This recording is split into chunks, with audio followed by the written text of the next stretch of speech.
In this guide, I'm going to show you how you can redeem codes here in Delta Force on your mobile device. Before we do dive in this video, make sure to like the video and subscribe to the channel with all notifications on. It really does help with the channel and lets us know that you want more Delta Force content just like this. We'd greatly appreciate it.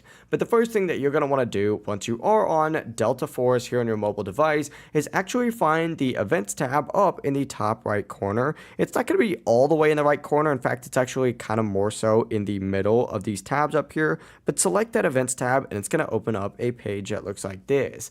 Now you'll notice on this left hand side there's going to be the sidebar. Scroll all the way down and there's going to be a little Others option. Go ahead and select the Others option, and from here scroll all the way down until you find the Redemption Center down at the bottom. Select that and it's going to take you to a page that looks like this. Go ahead and select Go. It'll redirect you, maybe have you sign in to something if you haven't already linked an account. And from here, you'll be able to type in whatever code you would like. It really is as simple as that. If you guys do have any questions, don't hesitate to ask us down in the comment section below. Stay tuned for some Delta Force mobile codes. I'm going to make a video on that real soon. So make sure you're subscribing with all notifications on. But before you do leave this video, make sure to like the video and subscribe to the channel with all notifications on either way, just because it does help with the channel and we'd greatly appreciate it.